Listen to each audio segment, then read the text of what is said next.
In the warm village of Itedo, where the trees danced in the breeze and birds sang at dawn, something surprising had just happened. The women who always looked down on her stood frozen. They stared at Nyore, the youngest and only daughter of Obadele, with wide eyes. She had done something they never expected. The girl they all ignored had just made the smartest move in the whole kingdom. She had changed everything with one clever choice. Long ago, in the middle of this beautiful land, lived a wealthy man named Obadele. He owned large farms where he grew cassava, cola nuts, and many other crops. Everyone in the village knew him. His lands were always full of people working. Some were helpers and some were born into hard labor. Still, everyone respected Obadele.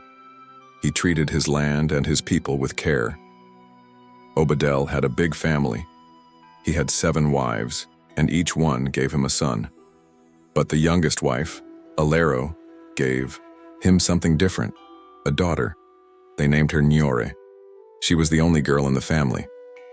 Obadele loved her deeply. He gave her attention and care, and he spoke gently to her. Nyore was different from her brothers. She wasn't just pretty. She was kind and very smart. While her brothers used their father's money to buy fine clothes and play all day, Nyore chose to follow her father to the farms. She watched him closely. She asked questions. She listened more than she spoke. She learned that the land was powerful and that those who worked it were strong and wise.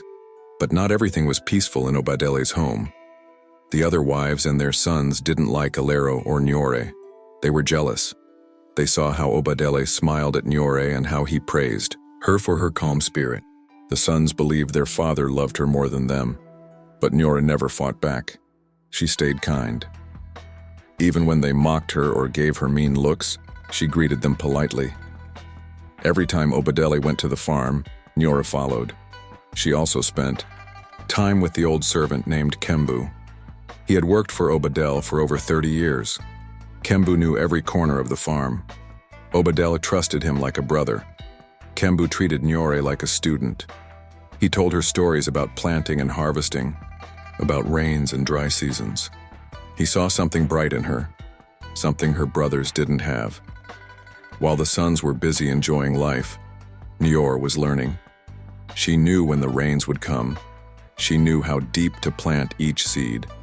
She knew how to lead the workers and how to treat the land with love. She grew to love the farm deeply, the feel of the soil, the sound of the wind in the trees, the smell of ripe fruit. Her heart was tied to that land. Then one day something sad happened. Obadele became very sick. The whole village prayed, healers came, songs were sung, but his body grew weaker, and finally, he passed away. Everyone in the village felt the loss. People cried. They shared stories about his kindness and the things he did for others.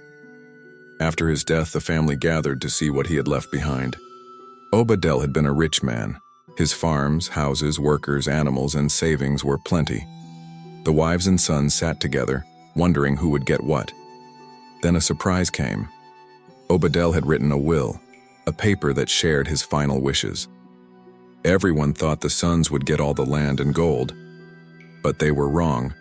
Obadele had left everything, all the farms, the animals, the houses, the workers, the money, to his old servant, Kembu. The people gasped. The wives looked around, confused. But there was more. The will said that each child could choose one thing from Obadele's life. The oldest would choose first, then the second, and so on. Nyore, being the youngest, would go last. That meant she would have fewer things to choose from. This shocked everyone. The sons who had always enjoyed luxury now had to think hard. They had to choose wisely. And for Nyore, this was a test, a chance to show what she had learned from Obadele and Kembu. That night, the compound was full of noise. The sons and their mothers were busy planning. They wanted to grab the best things and land, gold, big houses. They wanted to stay rich. But Nyore was quiet. She sat alone, thinking of her father. She didn't care for wealth. She missed his voice. She wished he was still there to guide her. The next morning, it was time. One by one, the children would make their choice. Everyone gathered to watch. What would each son choose? The oldest son stepped forward. He looked around for a moment. Then he pointed to a large bag full of cowries, the old money of the land. That was his choice. He smiled proudly. The second and third sons stepped forward next. They didn't want money like their older brother. They wanted things that would last a long time. So they picked jewelry, shiny gold and bright beads that sparkled under the sun. They smiled, thinking their treasure would stay valuable for many years. Then came the fourth son. He didn't want gold or money. He wanted something grand, something big. He chose the most beautiful house in all of Itedo. It was a wide, tall home with carvings on the doors and a roof shaped like a crown. Everyone had always admired it. That house had belonged to Obadel, and now it was his. The rest of the brothers followed, one by one. Some chose more jewelry. Others took baskets of coins or silk clothes. Each wanted something that showed their status. None of them thought about the land or the people who worked hard on it. All the while, Nyore sat quietly and watched. Her stepmothers whispered and laughed behind her back. Even her brothers smirked. They believed she would get nothing useful. All the good things were taken, they thought. Maybe she'd end up with an old stool or a broken pot.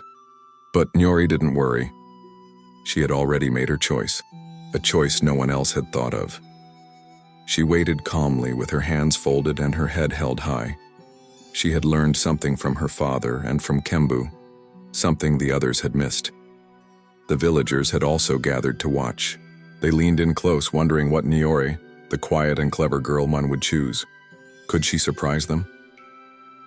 As the last brother made his choice, Nyore stood up slowly. She began to think again. What truly mattered to her? It wasn't money.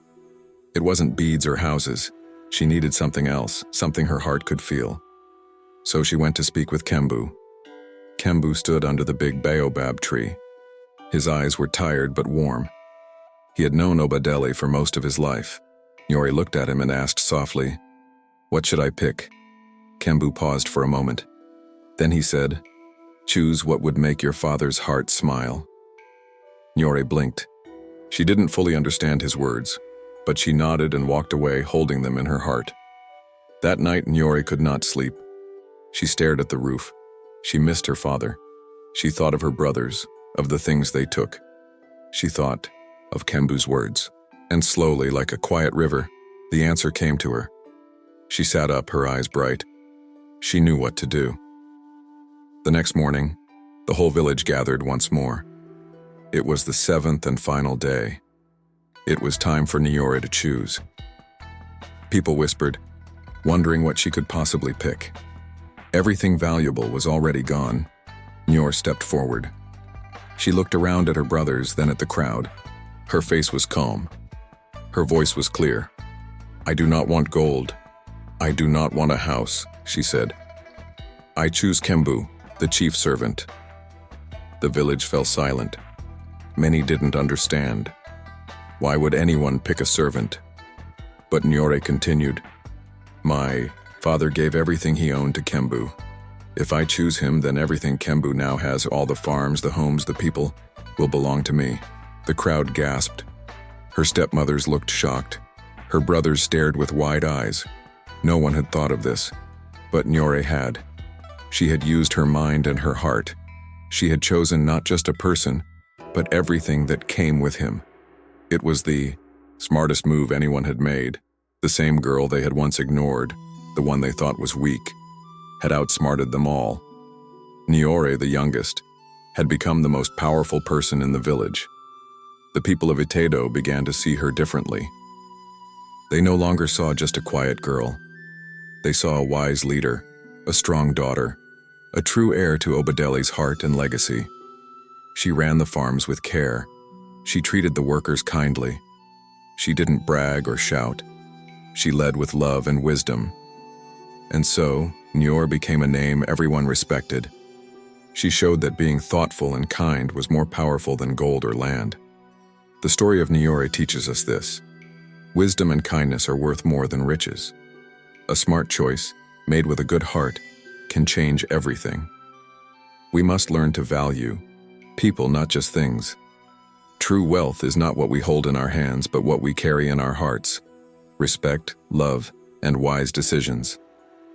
The best gift we can pass down is not money, but the values we live by. If you enjoyed this story, please like the video, subscribe to the channel, and don't forget to turn on the bell for more beautiful tales like this one.